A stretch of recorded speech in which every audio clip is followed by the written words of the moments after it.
সেগুলো কে দেখবে? এই যে ছোট ছোট বাচ্চারা, তাদের পরিবারে তাদের শিক্ষা, তাদের বস্ত্র, সেগুলো তো তাদের জন্য করতে হবে। সুতরাং আজকের মুখ্যমন্ত্রী প্রথমেই 1 মাসের মধ্যে যে অবস্থা করে গরিবের থেকে ভোট নিয়ে গরিবদের উচ্ছেদ করে দিলেন, এইটা কি ওনার শোভা পায়? তার জন্য মুখ্যমন্ত্রী ওদের বাসস্থান দেবে, খাদ্য দেবে, বস্ত্র দেবে, শিক্ষা দেবে, নাই তো মুখ্যমন্ত্রী নিজেই পদত্যাগ করবে। এইটাই আমাদের প্রধান দাবি।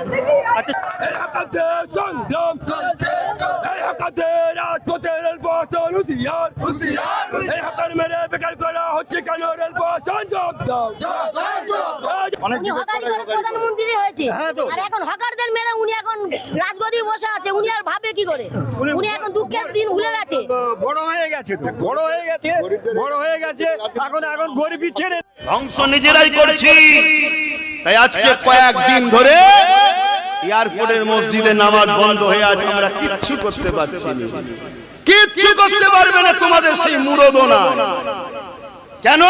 তোমরা 79 বছর ধরে পরের বাপকে বাপ বলেছো, আর সেই জায়গায় দাঁড়িয়ে থেকে একটা নবী বংশের বাচ্চা যখন তাদের মধ্যে থেকে বেরিয়ে উঠে দাঁড়িয়ে বলেছে আসো ভাগ দরকার ভাগ। আমুল থেকে ভোটের গালি উঠতে পারলো না আমাদের। তার আগে সায়নী থেকে শুরু করে কাকলি হোসদাস থেকে শুরু করে গোটা বাংলা জুড়ে, এমনকি মুর্শিদাবাদের আবু তাহের থেকে শুরু করে এই ববি হাকিম থেকে শুরু করে একটার পর একটা লাতখোর, একটার পর একটা হারামখোর গিয়ে বিজেপির পায়ে ডাইক দিল। এই লাতখোরগুলো, এই হারামখোরগুলো এসে বলেছিল যে আমাদেরকে সবাই ভোট দিন। মুসলমান মানুষকে বলছি আমাদেরকে ভোট দিন, আমরা লড়বো বিজেপির বিরুদ্ধে। দেখছেন এখন বিজেপির বিরুদ্ধে লড়াই করার নমুনা। ভালো হতো যদি বিধানসভার ভেতর এই সংখ্যাটা আমাদের থাকতো, সরকারেও না থাকতাম, কিন্তু এই সংখ্যক বিধায়ক যদি পার্লামেন্টে এই সংখ্যক এমপি আমাদের থাকতো, আজকে বিধানসভায় একজন এমএলএ নিয়ে নওশাদকে ধরলে আমাদের জোটের 2জন এমএলএ বিধানসভায়।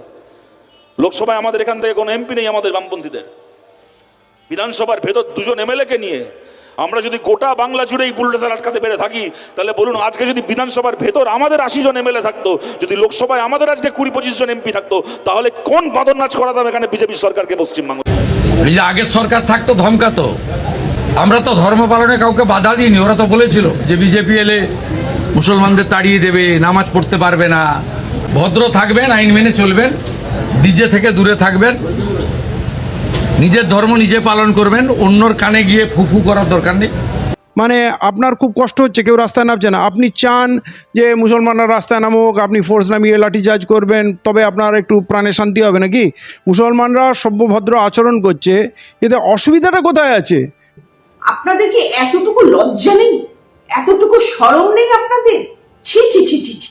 চলে গেলেন মদন মিত্র, মানে মমতা ব্যানার্জিকে ছেড়ে দিয়ে বালিচ্চাটা ঋতব্রতর কাছে চলে গেল। কেন জানেন? কালকে ইডি এসেছিল বাড়িতে তলব করতে, স্ত্রী এবং ছেলেকে জিজ্ঞাসাবাদ করার জন্য, পুরো নিয়োগ দুর্নীতিতে। ব্যাস, এবার তো বাঁচতে হবে নাকি? তার জন্যই ঋতব্রত তৃণমূলের কাছে চলে গেল। যেটা দেখলাম মদনদা, আজকে আপনারা দেখলেন মদনদা, তিনার স্ত্রী, তিনার পুত্রবধূ, তিনার সারা ফ্যামিলিকে আজকে মদনদা ঋতব্রত গ্যাংয়ে গেছে। আমি শিবই বলবো, এই ঋতব্রত গ্যাংয়ে গেছে একটাই কারণে, যে তাকে ইডি আমন্ত্রণ। দর্শক, শুভেন্দু অধিকারী একের পর এক মুসলিমদের বাড়ির সামনে যাচ্ছে বুলডোজার নিয়ে। বুলডোজার দিয়ে মুসলিমদের বাড়িঘর ভেঙে সেখানে একেবারে সমান করে দিচ্ছে। শুভেন্দু অধিকারী আসলে চায়টা কি? ওনার কাছে কি অনেক বেশি বুলডোজার হয়ে গেছে, নাকি উনি বুলডোজারের ব্যবসা শুরু করেছেন যে মানুষের বিশেষ করে মুসলিমদের বাসার সামনে যাবে আর বাড়িঘর ভেঙে মাটির সাথে মিশিয়ে দিয়ে আসবে? এমন দায়িত্ব কি ওনাকে দেওয়া হয়েছে? দর্শক, শুভেন্দু দাঙ্গা লাগানোর জন্য এয়ারপোর্টে মসজিদের যেই ঘটনাটি, মসজিদ সেখান থেকে ভেঙে সরিয়ে ফেলবে, এই ঘটনাটি ঘটিয়েছেন শুধুমাত্র দাঙ্গা লাগানোর জন্য। এখন উনি আবার নাকি বলেন যে মুসলিমরা কই? মুসলিমরা তো নামলো না রাস্তায়, আন্দোলন করতে তো নামলো না। সিদ্দিকুল্লাহ সাহেব উনি মুসলিমদের উদ্দেশ্য করে বলেছেন যে মসজিদ ভেঙে ফেলুক বা মসজিদ ওখান থেকে উঠিয়ে দিক, আপনারা যারা মুসলিম জনতা রয়েছেন তারা রাস্তায় নামবেন না, দয়া করে কোনো প্রকার আন্দোলন করবেন না। আমরা চিঠি দিচ্ছি সরকারের কাছে, সরকার সেটা কি করবে সেটা সরকার ভালো বোঝে। সরকার যদি ভেঙে দেয় মসজিদ, তাহলে জনগণ এবং মুসলিমরা অন্তত জানতে তো পারবে যে শুভেন্দু সরকার মসজিদ ভাঙার জন্য সরকারে এসে বসেছে। তো এখানে মুসলিমরা শান্তিপূর্ণ একটি পরিবেশ দেখিয়েছেন, কিন্তু সেটাকে কিছু উস্কানিজনক হিন্দু জনতা রয়েছে, তাদের ভিতরে শ্রমিক ভট্টাচার্য রয়েছে, শুভেন্দু অধিকারী নিজেও উনিও বলতেছেন নাকি মুসলিমরা কই, মুসলিমদের তো কোনো সাহস নেই, মুসলিমদের তো কোনো পাওয়ার নেই, এখন মুসলিমরা তো ঠান্ডা, মুসলিমরা তো নামতে পারলো না রাস্তায়, আন্দোলন তো করতে পারলো না। শুভেন্দুকে কতটা ভয় পায় দেখুন আপনারা। মানে এটাই এখন বলতেছে। তো মুসলিমরা যে মুসলিমদের 138 বছরের মতো যে পুরনো একটি ধর্মীয় প্রতিষ্ঠান, সেটিকে আপনারা ভেঙে ফেলবেন। মুসলিমরা তো এখানে রাগ দেখানোর কথা, সেখানে তারা রাগ বা কোনো প্রকার দাঙ্গা না লাগিয়ে তারা শান্তিপূর্ণ পরিবেশ রেখেছেন। এটাতে কি মুসলিমদের দোষ হয়েছে? দর্শক, শুভেন্দু অধিকারী আসলে চায় যে মুসলিম হিন্দুদের ভিতরে একটি দ্বন্দ্ব বাঁধিয়ে রাখতে, এবং যেহেতু পশ্চিমবঙ্গে বেশিরভাগ মানুষ হিন্দু ধর্মের, সেই কারণে শুভেন্দু চাইতেছে যে মুসলিমদের একদমই দরকার নেই আমাদের, আমরা মুসলিম আর হিন্দুদের ভিতর একটা দ্বন্দ্ব বাঁধিয়ে রাখবো এবং হিন্দুদের পক্ষে আমরা কথা বলবো। তাহলে এই হিন্দু ভোটগুলি আর কখনোই অন্য জায়গায় যাবে না, সব ভোটগুলি আমার কাছে আসবে এবং মুসলিমদের ওই কটা ভোট ওরা যেখানে দিক, মন চায় সেখানেই দিক। দর্শক, অন্যদিকে আমরা দেখছি আব্বাস সিদ্দিকী ভাইজান, উনি বলতেছেন যে এটা আমাদের কর্মের ফল।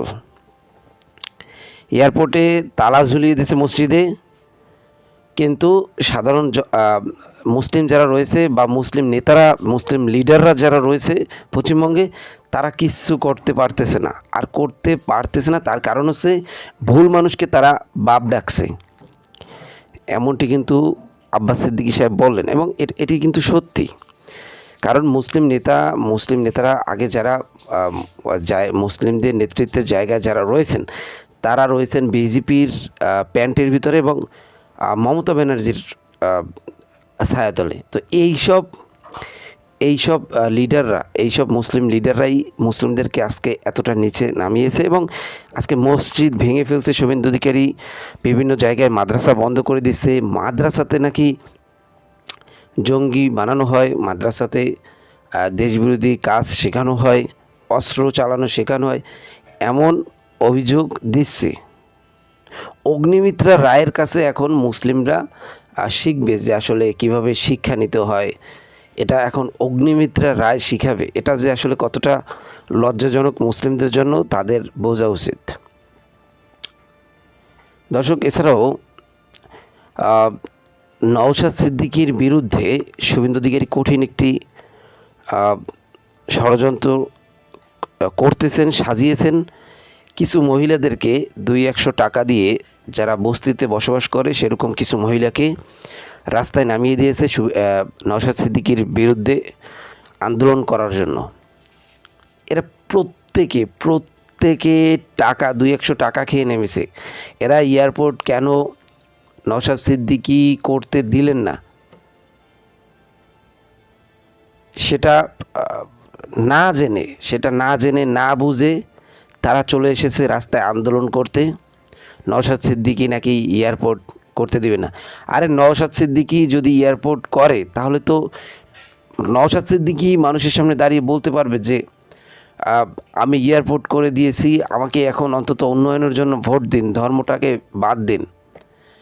তো সে কেন এয়ারপোর্ট করবে না? এটা কেমন কথা? এটা কোনো আন্দোলন হলো?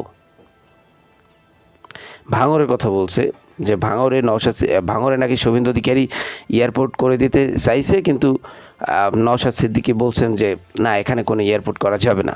আর এই যে মহিলারা যারা আসলে এর আন্দোলনে নেমেছে, এরা আসলে প্লেনে ওঠার যোগ্য? এরা জীবনে প্লেনের ওই যে এয়ারপোর্টের গেট দিয়ে ভিতরে ঢুকতে পারবে? আপনার কাছে কি মনে হয়? এদের চেহারা দেখে মনে হয় যে এরা প্লেনে চড়ার মতো মানুষ? যারা প্লেনে চড়বে তারা আন্দোলন করতে আসেনি, তারা আসছে। এরা তো মনে হয় যে ভ্যানেও ঠিক মতন চড়তে পারে না, তো এরা আসছে আন্দোলন করতে এই যে নওশাদ সিদ্দিকীর বিরুদ্ধে। এটা শুভেন্দু অধিকারীর চক্রান্ত, পুরো শুভেন্দু অধিকারীর চক্রান্ত। এটা যে দেখে যে নওশাদ সিদ্দিকীর কোনো প্রকার দাগ নেই, কোনো প্রকার নওশাদ সিদ্দিকীর আসলে গায়ে কালো কোনো দাগ নেই, তার বিরুদ্ধে কেউ আন্দোলন কখনো নামে না। এটা শুভেন্দু অধিকারীর বিরুদ্ধে তো ডেলি একজন প্রতিদিন একটা আন্দোলন হচ্ছে। হকার উচ্ছেদ করেছে, সেখানে হকাররা সেখানে শুভেন্দু অধিকারীকে পেলে মনে হয় যে সিদ্ধুরিম পিছন দিয়ে ঢুকিয়ে দিত, এতটা রেগে মেগে তারা মিছিল করতেছে। বিভিন্ন জায়গায় শুভেন্দু অধিকারীর বিরোধিতা করা হচ্ছে, কিন্তু দেখে যে মুসলিম নেতা নওশাদ সিদ্দিকীর বিরুদ্ধে আসলে কেউ এইভাবে আন্দোলন সংগ্রাম করে না, তো 200-100 টাকা দিয়ে মানুষকে নামিয়ে দিই। আর নওশাদ সিদ্দিকীর এসব করলে নওশাদ সিদ্দিকীর কোনো ইমেজ নষ্ট হবে না। আর এরা দেখাই যাচ্ছে যে প্রত্যেকটির মাথায় সিঁদুর, তো এরা দেখাই যাচ্ছে শুভেন্দু অধিকারীর এখানে একটা চক্রান্ত চলছে। যেহেতু হুমায়ুন কবিরের জায়গাটা দখল করার চেষ্টা করছে বর্তমানে শুভেন্দু অধিকারী, আর হুমায়ুন কবির একটু বিতর্কিত হয়ে গেছে, বিভিন্ন বক্তব্য দিয়ে বিভিন্ন কথা বলে একটু দেখা যায় যে একটু মানে আলোচিত বা বিতর্কিত হয়ে গেছে। তো সেই কারণেই এখন মানে এমন একটি ষড়যন্ত্র নওশাদ সিদ্দিকীর বিরুদ্ধে। এটাতে আসলে কোনো লাভ হবে না, এটাতে কোনোভাবেই লাভ হবে না। আর এখন বর্তমানে কি হচ্ছে, যারা টিএমসি, এই টিএমসির যে বেইমানগুলি, এগুলো শুধু যে মমতা ব্যানার্জির সাথে বেইমানি করেছে এমনটি না। এই যে সায়নী ঘোষ বলেন, তারপরে আজকে দেখলাম যে ওই যে একটা ডায়লগ দিত, কি জানি ওর নাম, মদন মিত্র। তো এই যে জোকার, এই জোকারও এখন সারা জীবন দিদি করে। এখন সেও নাকি ঋতব্রতর মানে ওই যে শুভেন্দু অধিকারীর যে টিএমসি রয়েছে সেই টিএমসিতে যোগ দিচ্ছে। এই যে বেইমানগুলি, তারপর সায়নী ঘোষ, তারপর ফরহাদ হাকিম, তারপরে আরও এত নাম তো বলা যায় না, 80 জন এমএলএর ভিতর নাকি অলরেডি 60 জন বা 70 জনের মতো যোগ দিয়ে দিছে ঋতব্রত মানে ওই টিএমসির, ওই শুভেন্দু অধিকারীর যে টিএমসি রয়েছে সেই টিএমসিকে তো যোগ দিয়ে দিচ্ছে। এরা আসলে এই মমতা ব্যানার্জির সাথে যে পরিমাণ বিশ্বাসঘাতকতা বা বেইমানি করেছে, তার থেকে বড় বেইমানি করেছে জনগণের সাথে, আর সব থেকে বেশি বেইমানি করেছে মুসলিমদের সাথে। মুসলিমদেরকে তখনকার সময় বলেছেন যে আপনারা আমাদেরকে ভোট দিন, আমরা বিজেপির বিরুদ্ধে লড়ব, কিন্তু তারা এখন বিজেপির বিরুদ্ধে তো লড়ার দূরের কথা, তারা এখন বিজেপির লঙ্গির তলে ঢুকছে, বিজেপির প্যান্টের ভিতরে ঢুকতেছে তারা। এই যে মদন মিত্র আসলে বিজেপির প্যান্টের ভিতরে ঢোকার অন্যতম কারণ হচ্ছে এই যে শালা এখন বলতেছে যে মমতার থেকে ভালো মুখ্যমন্ত্রী শুভেন্দু অধিকারী। মদনারে মন চায় মানে এর জুতা দিয়ে পিটাইলেও কাজ হয় না। মদন মিত্র ইডি থেকে বৌমাকে বাঁচাতে ঋতব্রত শিবিরে গেল, মানে ইডি এই মদন মিত্রর পরিবারের কয়েকজন লোককে ডেকেছে এবং তাদের সাথে কথা বলার, শুধু কথা বলবে, এটা ভেবেই তারা ঋতব্রতর সাথে যোগ দিল যে এই তো আর আমাকে কেউ বাঁচাতে পারবে না, আমাদেরকে কেউ বাঁচাতে পারবে না, সারা জীবন যত দুর্নীতি অত্যাচার করছি মানুষের উপর সেইগুলো এখন আমাদের পিছন থেকে গরম ডিম ঢুকিয়ে আমাদেরকে সাহায্য করবে। এই কারণে এখন ঋতব্রতর সাথে গিয়ে যোগ দিয়েছে এই মদন। এই যে এটারে দেখলে আমার রাগ ওঠে, পুরো একদম জোকার একটা, আর এই জোকারটাই এই কাজ করেছে। ইডি থেকে বৌমাকে বাঁচাতে মদন মিত্রর পাল্টেই। দর্শক, মহুয়া মিত্র এই বিষয়ে বিস্ফোরক বক্তব্য দিয়েছেন, আমার খুব ভালো লেগেছে, কিন্তু এদের তো কার উপর বিশ্বাস নাই। কালকে যদি মহুয়া মিত্র বলে যে আমিও শুভেন্দু অধিকারী দাদার সাথে যোগ দিয়েছি, তাহলে এটা আসলে অবিশ্বাস করার মতো কিছু হবে না। আমরা দেখলাম আজকের একটি খবরে দেখলাম যে ওই যে রচনা ব্যানার্জি দেখলাম বলতেছেন যে শুভেন্দু দাদা যদি আমাদের পাশে থাকে তাহলে আমরা খুব সুন্দর করে কাজ করতে পারবো, আমাদেরকে মমতা ব্যানার্জি ওইভাবে হেল্প করতো না আমাদের কাজে, সেই কারণে মানুষের পাশে দাঁড়াতে পারতাম না। তো এটা বলতেছেন এখন বর্তমানে রচনা ব্যানার্জি। দর্শক, আপনি ভাবুন যে আসলে এরা কতটা বেঈমান এবং এরা কতটা মুসলিমদের সাথে সবথেকে বড় বেঈমানি করেছে। দর্শক, আপনাদের জন্য কয়েকটি ভিডিও ফুটেজ রেখেছি, চলেন আপনাদেরকে একটু দেখাই।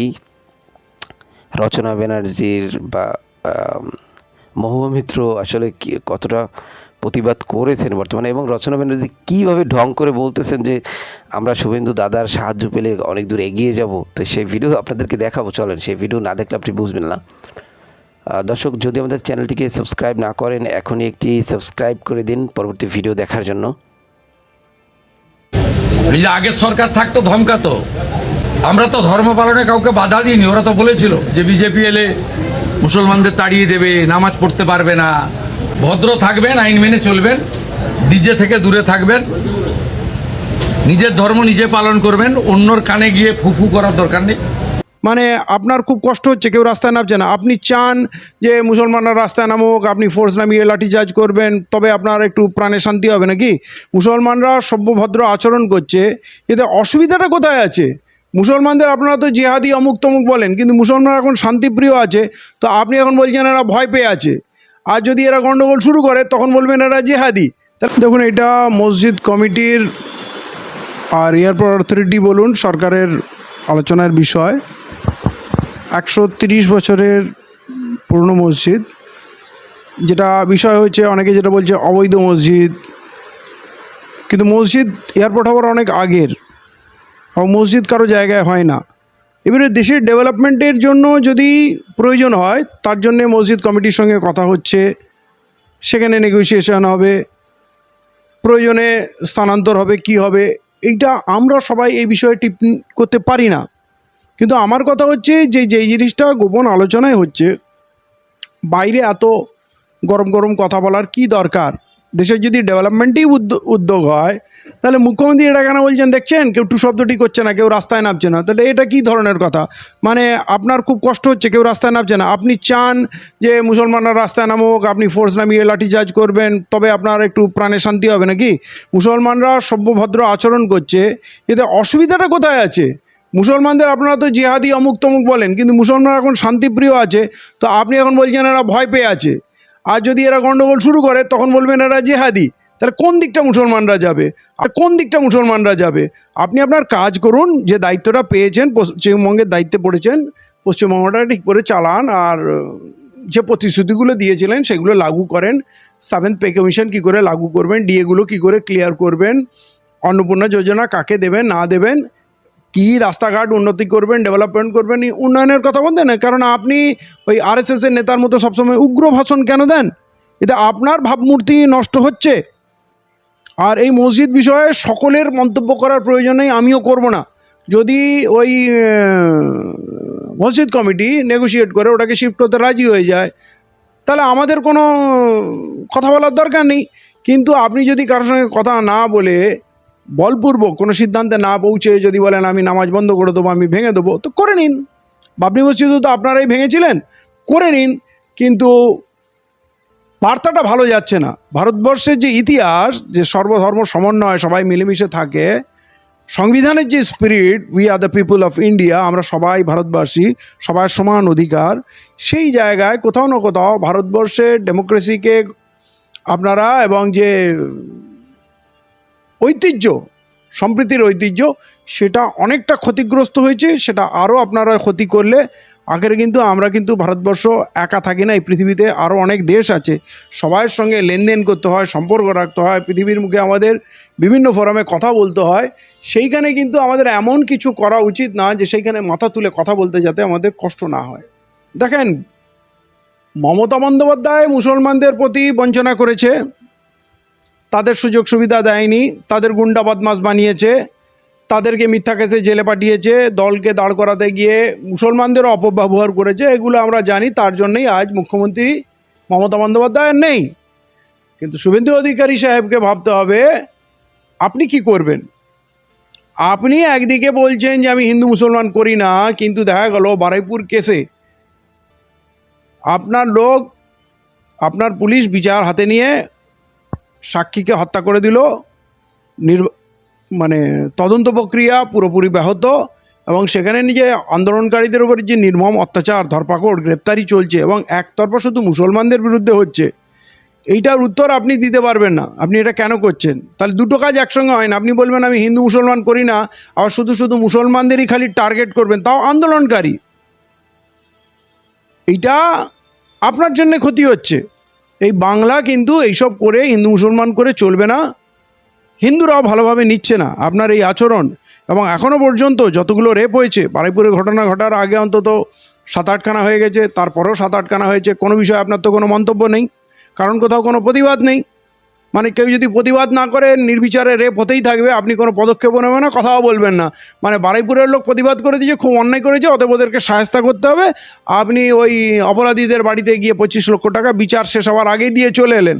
তাহলে আপনি তো তদন্তকে প্রভাবিত করছেন। তদন্তকারী অফিসারদের আপনি বার্তা দিচ্ছেন যে একে নিরপরাধ প্রমাণ করতে হবে।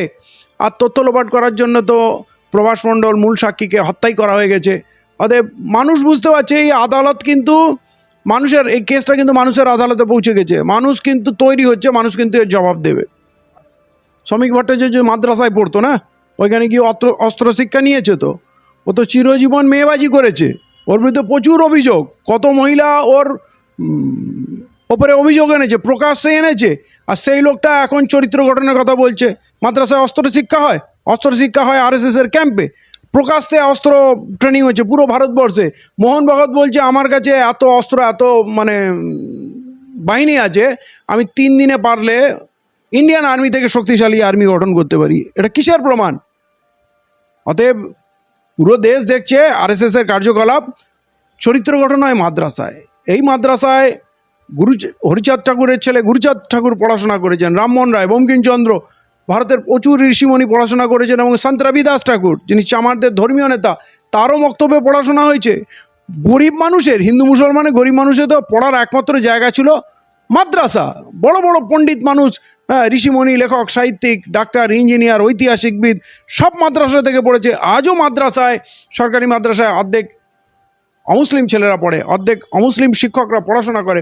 উনি কিছু জানেন না, এ শুধু হিন্দু মুসলমান করার জন্য, বিদ্বেষ ছড়ানোর জন্য এই ধরনের কুরুচিকর নোংরা কথাবার্তা বলে। এবং ওনার দলের লোকরা ওনার বিরুদ্ধে কথা বলছে, ফেসবুক লাইভে এসে বলছে ওর তোলাবাজ, অমুক তমুক, যা তা বলছে। চরিত্র তো মাদ্রাসার ছেলেদের কাছে শেখার কথা। এবং মাদ্রাসার কোনো ছেলেকে দেখবেন না যে ধর্ষণকাণ্ডে লিপ্ত। কোথাও মার্ডার করছে মাদ্রাসার ছেলে পাবেন না, কোথাও তোলাবাজি করছে পাবেন না, কোথাও পাকিস্তানের চর মাদ্রাসার ছেলে পাবেন না। আমি মাদ্রাসায় গিয়েছি, আমি ওখানে যা ব্যবহার দেখেছি, ওদের আচরণ, আমি তো বলবো স্কুল কলেজ যে যেখানেই পড়ুক, তাদের ছোটোবেলায় প্রথম 2 বছর মাদ্রাসায় বাধ্যতামূলক ট্রেনিং করে দেওয়া, তাহলে তারা মানে সুনাগরিক হবে, মা বাবাকে সম্মান করবে, বয়োজ্যেষ্ঠদের সম্মান করবে, গরিব মানুষের প্রতি সহমর্মিতা রাখবে, এবং কখনো কোনো নোংরা কাজের সঙ্গে লিপ্ত হবে না, নেশাবান করবে না। আপনি দেখেছেন মাদ্রাসার ছেলেরা মদ খেয়ে রাস্তায় বসে আছে?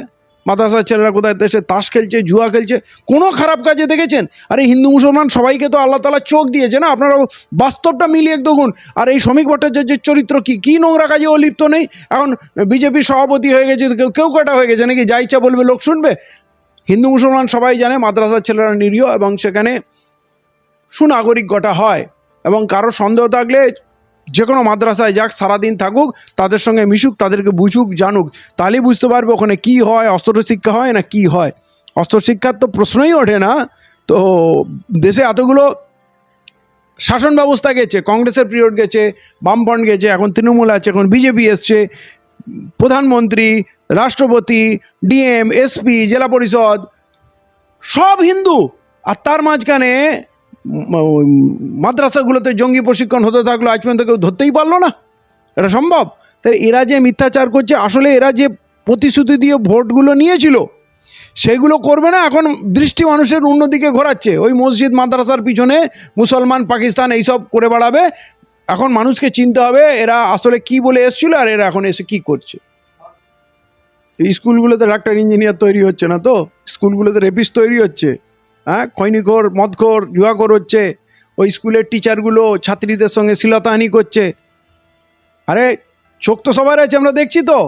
মাদ্রাসায় পড়ে 2% ছেলে, তাতেও সরকার অনুদান কমিয়ে দিয়েছে, 61% অনুদান কমিয়ে দিয়েছে। এরা ডাক্তার ইঞ্জিনিয়ার করবে কি? ফুক মেরে করে দেবে নাকি? মাথায় গঙ্গা জল ঢেলে ডাক্তার ইঞ্জিনিয়ার তৈরি করে দেবে? জম্মুতে একটি মেডিকেল কলেজ ছিল, সেখানে 50টা সিট ছিল, 42টা মুসলিম ছাত্রছাত্রী সেখানে মেডিকেলে কোয়ালিফাই করে, আর একটা শিখ পাঞ্জাবি ছেলে কোয়ালিফাই করে। তাতেই ওদের মাথায় বজ্রাঘাত হয় এবং তারা গিয়ে আন্দোলন করে ওই মেডিকেল কলেজটাকে বন্ধ করে দেয়। তার মানে মুসলমানরা লেখাপড়া করলে তোমরা কলেজ, স্কুল, ইউনিভার্সিটি সব বন্ধ করে দেবে। এমনি তো স্কুল কলেজ উঠে যাচ্ছে, আর এখন এই বিজেপি RSS এসে বলবে যে মুসলমানদের ডাক্তার, ইঞ্জিনিয়ার করবে। সত্যি আপনারা বিশ্বাস করেন এরা? তাহলে মুসলমানরা যে স্কুলগুলোতে পড়ে সেইখানে আপনারা ভালো অ্যারেঞ্জমেন্ট করেন। এখনও বহু স্কুল আছে যার স্কুলে পাখা নেই, বহু স্কুল আছে যার বেঞ্চ নেই, বহু স্কুল আছে যার একটিও টিচার নেই। স্কুল আছে আর কিছু জায়গায় একটা 3,500 স্কুলে একটা টিচার আছে। এইগুলো না করে ফালতু মুসলমানের পিছনে পড়া। আরে মুসলমানরা পড়াশোনা শুরু করেছে, আর মুসলমানরা বলে দিই, অগ্নিমিত্রা পলকে বলে দিই, আলামিন মিশন পশ্চিমবাংলার সব থেকে বেশি ডাক্তার, ইঞ্জিনিয়ার তৈরি করে। রামকৃষ্ণ মিশনও অতটা পারে না। মুসলমানদের অন্তত 100টা মিশনারি স্কুল হয়ে গেছে। মুসলমানরা যখন যেটা করে মন প্রাণ দিয়ে করে।